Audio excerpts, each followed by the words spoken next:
اور پھر مشرق وسطیٰ میں ہلچل پڑنے کے بعد دنیا میں ہلچل پڑ گئی. اور پھر میں اپنے ارد گرد دیکھتا ہوں کوئی غیر مسیحی مسیح پر ایمان لائے ہلچل پڑ جاتی ہے. مسیحی مسیح کو چھوڑ جائے تو خوشی ہوتی ہے. کیوں جی؟ ایسا ہی ہے نا. مسیح کے نام سے شیطان کتنا گھبراتا ہے, اور مسیح کے نام سے شیاطین اور ان کے شاگرد کتنے گھبراتے ہیں. بھئی ان غریبوں سے کیوں ڈرتے ہو؟ لیکن انہیں پتہ ہے یہ مسیح پر ایمان رکھنے والے لوگ ہیں غریب, ہیں غریب. ان کے ہاتھوں میں بندوق نہیں ہے, کھجور کی ڈالیاں ہیں. کھجور کی ڈالی سے آپ کسی کا کیا نقصان کرو گے؟ ڈر ہے. مسیح ان کے ساتھ ہے, مسیح ان کا نجات دیتا ہے, مسیح انہیں بچاتا ہے, اور مسیح ہماری زندگی میں ہمیں روز اپنی موجودگی کا احساس دلاتا رہتا ہے. پھر عزیزو, جب دیکھا ہے نا کہ شہر میں ہلچل پڑ گئی, تو فریسیوں نے دوسری تاریخی بات کیا کہی؟ پس فریسیوں نے آپس میں کہا, ذرا میرے ساتھ مل کے بولیے گا, پس فریسیوں نے آپس میں کہا, سوچو تو تم سے کچھ بن نہیں پڑتا. یعنی پہلے سوچو, غور کرو, تم کچھ بھی نہیں کر سکتے کہ لوگوں کو چپ نہیں کراتے, ایک دوسرے کو چپ کراؤ. تم سے کچھ بن نہیں پڑتا. اور پھر میرے ساتھ مل کے بولیے گا, دیکھو دیکھو جہاں اس کا پیرو ہو چلا. پوری دنیا اس کی پیروکار بنتی جا رہی ہے. اور آئے فقی فریسیوں, مذہب کے ٹھیکیداروں, تم سے کچھ بن ہی نہیں پڑتا. ہلیلویا, آمین.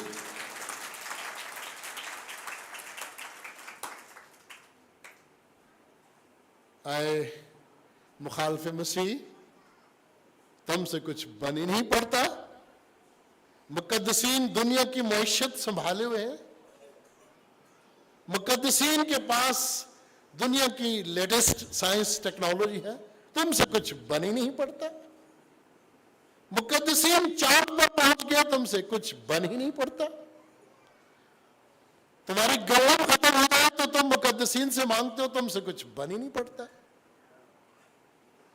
الطاف کی این جی او اتنی بڑی ہے, اس کے پاس بہت پیسہ, وہ تم سے کچھ بن ہی نہیں پڑتا. چھین لو, پرچہ کراؤ. یہ سوچ ہے مخالف مسیح کے ماننے والوں کی, یا مخالف مسیح کے جو پیروکار ہیں ان کی سوچ ہے. تم سے کچھ بن ہی نہیں پڑتا.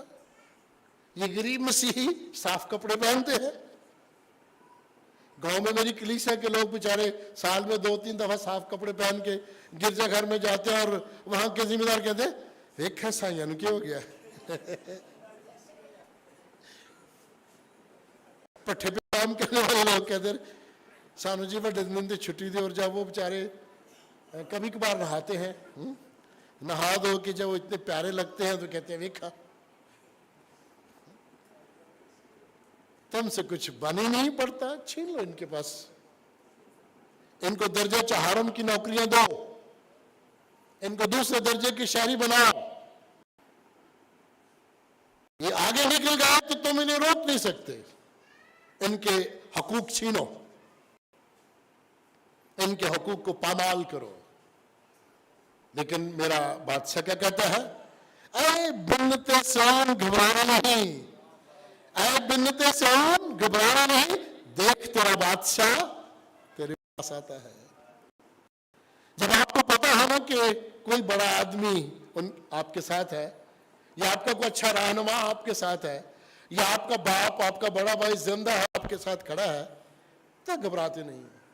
ہم کہتے ہیں جی ساڑھے پیچھے بھی ہے. اور میں کہتا ہوں چلو